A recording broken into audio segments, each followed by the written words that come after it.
দর্শক, বাংলাদেশ ভারত সম্পর্ক যখন প্রচণ্ড অস্থিরতার মাঝে বইছে, আমরা বিশ্বকাপ খেলতে যাচ্ছি না বাংলাদেশে। শেখ হাসিনা শুক্রবার দিল্লিতে প্রকাশ্যে সংবাদ সম্মেলনে বক্তব্য দেওয়ার কারণে সরকার ভারতের বিরুদ্ধে তীব্র পদক্ষেপ নিয়েছে। ভারতের বিরুদ্ধে এক ধরনের অ্যাকশানে চলে গিয়েছে সরকার, যেটা আমরা দেখতে পাচ্ছি। সব মিলিয়ে ভারতের সঙ্গে অস্থিরতাটা যখন একেবারে তুঙ্গে, তখন ভারত বাংলাদেশে পুশব্যাক কর্মসূচি অব্যাহত রেখেছে। এই খবর আসছে ভারতের রাজ্য আসাম থেকে। ভারতীয় গণমাধ্যম নিশ্চিত করছে, আসাম থেকে আরও এক ধাক্কায় বেশ কিছু বাংলাদেশি নাগরিককে পুশব্যাক করা হয়েছে।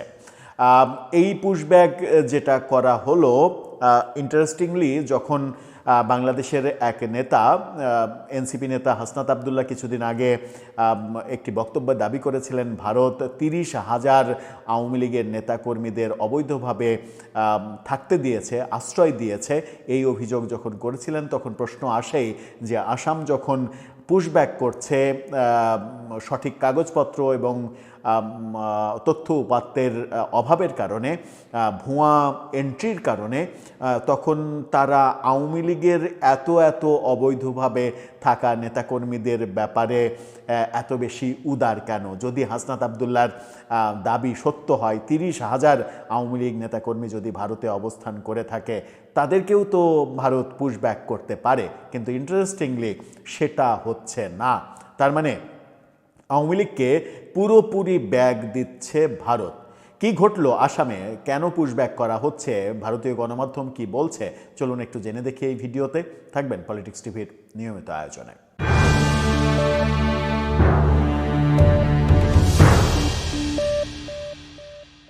দর্শক, বলছিলাম আবারও ভারত থেকে পুশব্যাকের ঘটনা আমরা জানতে পারলাম ভারতীয় একটি গণমাধ্যম নর্থ ইস্ট নিউজের একটা খবরে।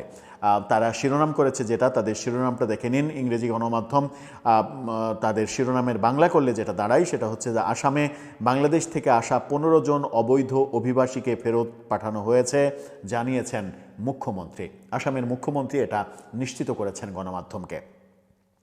আসামে অনুপ্রবেশ বিরোধী অভিযানের অংশ হিসেবে 15 জন বাংলাদেশি অবৈধ অভিবাসীকে ফেরত পাঠানো হয়েছে বলে মুখ্যমন্ত্রী হেমন্ত বিশ্ব শর্মা তিনি নিশ্চিত করেছেন। রাজ্য সরকারের কঠোর অবস্থান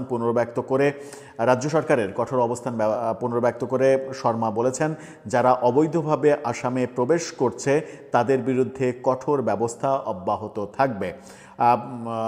শনিবার গভীর রাতে এক্সে একটি পোস্টে মুখ্যমন্ত্রী বলেন, নিরাপত্তা বাহিনী তাদের দলটিকে সীমান্ত পেরিয়ে ফিরিয়ে নিয়ে গেছে।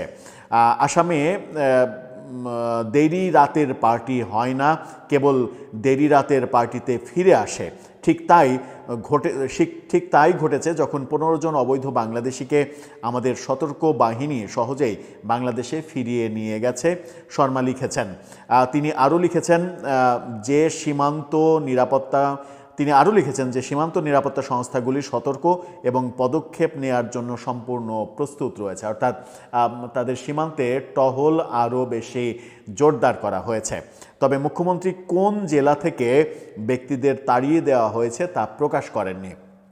আসাম রাজ্য থেকে করা হয়েছে এটা প্রকাশ করলেও আসামের কোন জেলা থেকে পাঠানো হয়েছে সেটা প্রকাশ করেননি।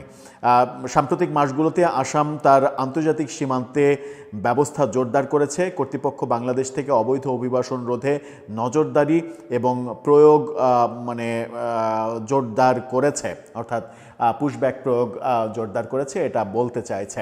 আসাম থেকে যখন এই পুশব্যাক হলো, তখন কিছুদিন আগে আমাদের দেশে শরীফ ওসমান হাদির হত্যাকাণ্ডের যে ঘটনা ঘটলো, সেই ঘটনার অভিযুক্ত প্রধান আসামি ফয়সাল, তিনি আসামে অবস্থান করছেন, এরকম খবরও বিভিন্ন গণমাধ্যমে প্রকাশ হয়েছিল, বিভিন্নভাবে আলোচনা হয়েছিল। কিন্তু ভারত থেকে বারবারই এই ব্যাপারগুলো অস্বীকার করা হয়েছিল। ভারতের সীমান্ত রক্ষীরা যেমন অস্বীকার করেছিলেন, তেমনি আসামের পুলিশও অস্বীকার করেছিল। কিন্তু বাংলাদেশ থেকে এবং বাংলাদেশের বিভিন্ন সাংবাদিক, বিভিন্ন গণমাধ্যম বারবার অভিযোগ করছিল যে ফয়সাল এবং তার সহযোগী আলমগীর তারা আসামে অবস্থান করছেন। এই যে অবৈধ অভিবাসীদের তারা পুশব্যাক করলো, এই ঘটনা এর আগেও একাধিকবার আমরা দেখেছি, আবারও ঘটলো। সেখানে নর্থ ইস্ট নিউজ যে ছবি ব্যবহার করেছে, সেই ছবিতে আমরা দেখতে পাচ্ছি যে যাদের পাঠানো হয়েছে পুশব্যাক করে তাদের সবারই চেহারা ব্লার করে দেওয়া হয়েছে, চেহারা দেখানো হয়নি। নারী পুরুষ উভয়ই রয়েছে এবং একটা পুরো দল, রাতের অন্ধকারের ছবি, রাতের বেলা তাদেরকে পুশব্যাক করানো হয়েছে এরকমটা মনে হচ্ছে। যে কথা শুরুতে বলছিলাম যে ভারতে যদি এই যে শরীফ ওসমান হাদির মানে অভিযুক্ত যিনি, তারা দুইজন, তারা আসামে অবস্থান করছেন এরকম দাবি যখন বাংলাদেশ থেকে বারবার করা হচ্ছিল, তখন অস্বীকার করা হচ্ছিল। বাংলাদেশের এনসিপি নেতা হাসনাত আবদুল্লাহ তিনি দাবি করছেন 30,000 আওয়ামী লীগের নেতাকর্মীকে ভারত অবৈধভাবে আশ্রয় দিয়েছে।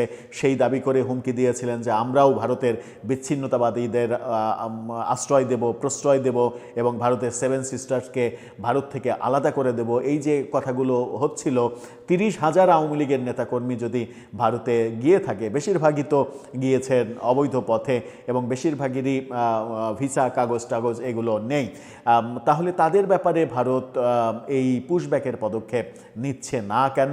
এবং বাংলাদেশ সরকার বারবার যখন প্রত্যর্পণ ব্যাপারে বলছে, যারা আওয়ামী লীগের দোষী, যারা ভারতে রয়েছে তাদের ফিরিয়ে দেওয়ার কথা বলছে, ভারত সরকার সেটাতে কর্ণপাত করছে না এবং দিতে রাজি হচ্ছে না। এই ব্যাপারগুলো প্রমাণ করে যে বর্তমান সরকারের সঙ্গে ভারতের কোনো ধরনের কোনো কূটনৈতিক সম্পর্ক নেই, বরং ভারত এখন পর্যন্ত আওয়ামী লীগের ওপরেই আস্থা রাখছে।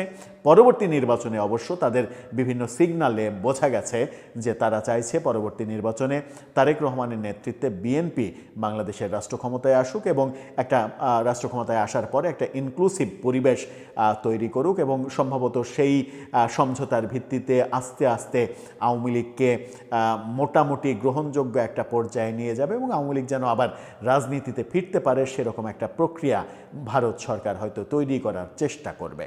দর্শক, সব মিলিয়ে আপনার ভাবনা কি জানিয়ে লিখতে পারেন আমাদের কমেন্ট বক্সে।